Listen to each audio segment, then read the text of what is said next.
So if I can, I'd like to bring you into the room a little bit. Not this room. It's usually Cantor Danny's office. And this week, it was with a large bowl of grapes and some Gouda and brie and crackers I just purchased at Wegmans. I'm going to bring you into our high holiday planning meeting a little bit. We get a preview.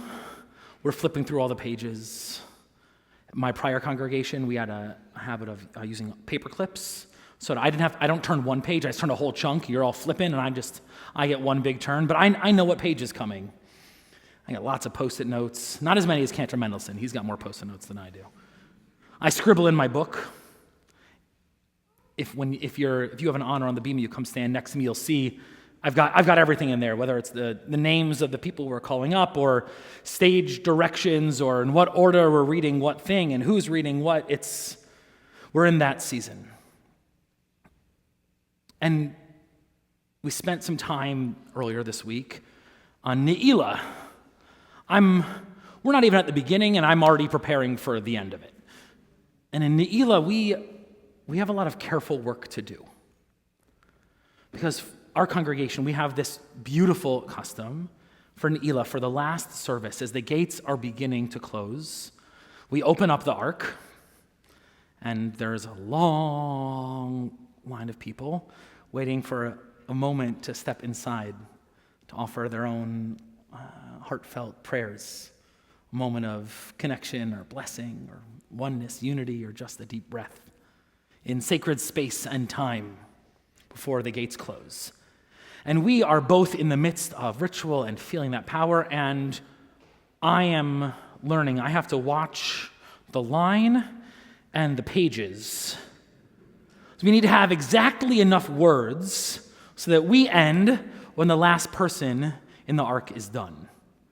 So we have pages that will add or things that will remove, preparing for that moment. One of the core pieces is a final ashamnu, where we put our hand on our heart. I'm not saying too much of it. I don't want to traumatize you before we get there. Where we think about the ways that we missed this year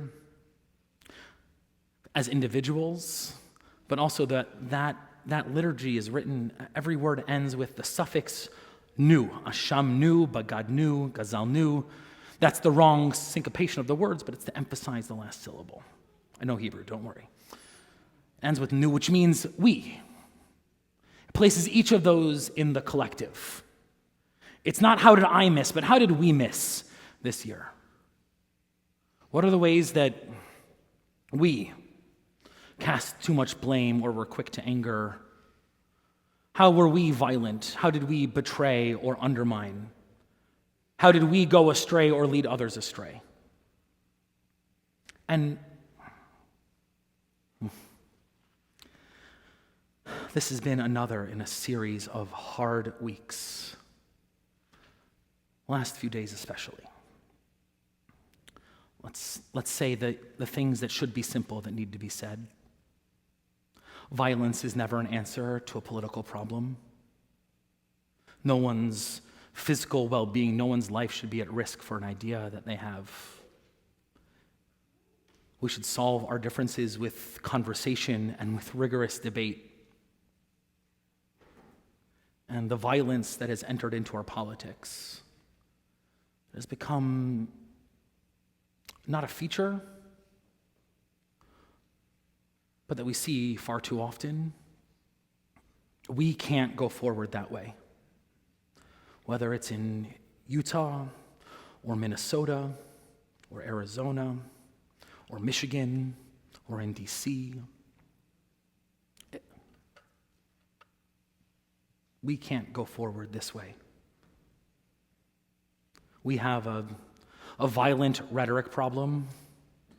We have a gun problem, and we need to find a solution to move forward.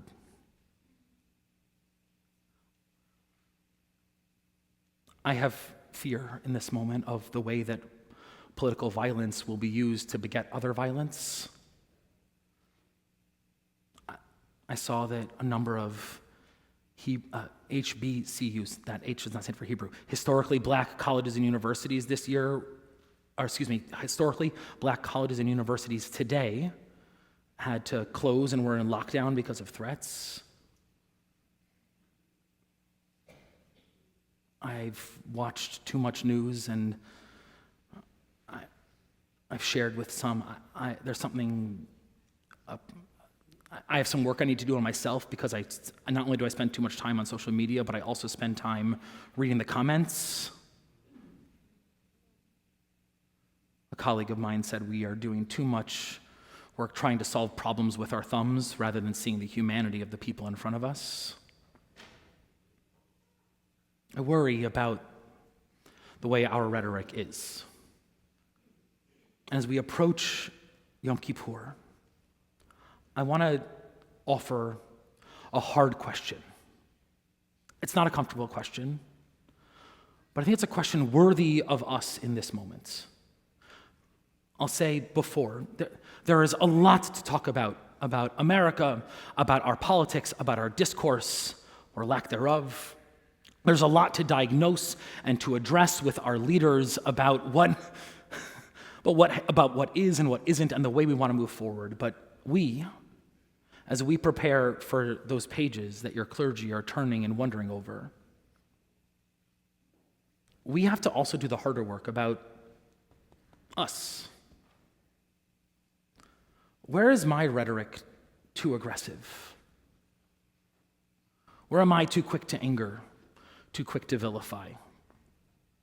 Not just them. It's easy. It's easy to tell them how they are doing something wrong. It is not comfortable to wonder how I contribute to a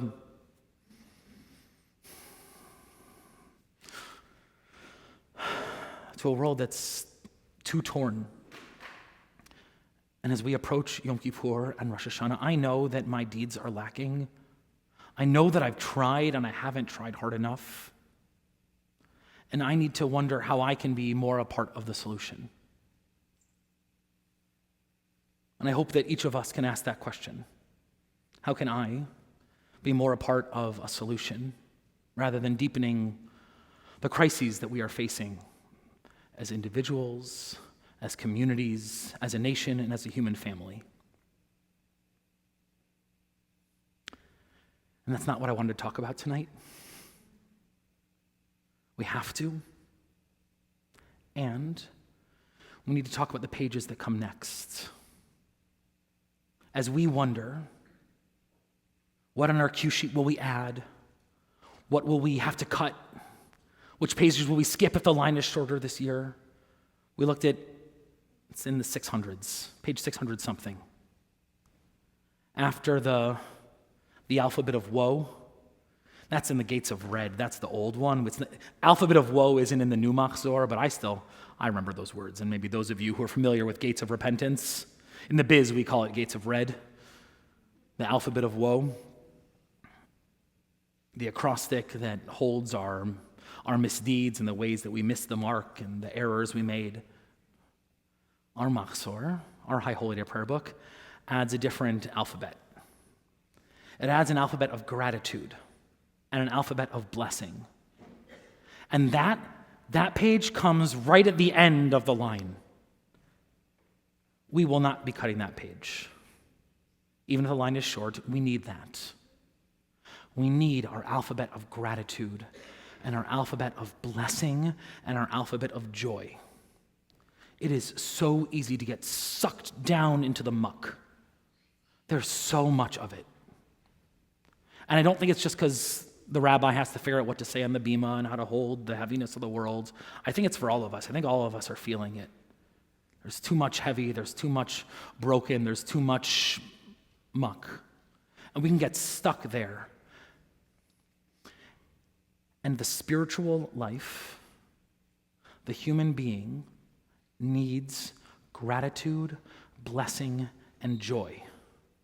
We need to make time for that too. That's not superfluous. That's not putting our heads in the sand. That is necessary to the experience of what it means to be human. To take time just as we will take time to list our mistakes to wonder whom we have wronged or who has wronged us, we also need time for the gratitude. What blessings did we offer this year? What blessings did we receive? What miracles did we bear witness to, and how were we God's partners in bringing more miracle and blessing to the world around us? What do we need to express our gratitude for? Where is there more space for joy and sweetness and gratitude and blessing, and for looking into the eyes of our fellows to say to them the truths of what we hold about them, who and what they are to us? Not just to share the I'm sorries, but to share the I love yous and the bless yous and the thank yous. We need all of those pages.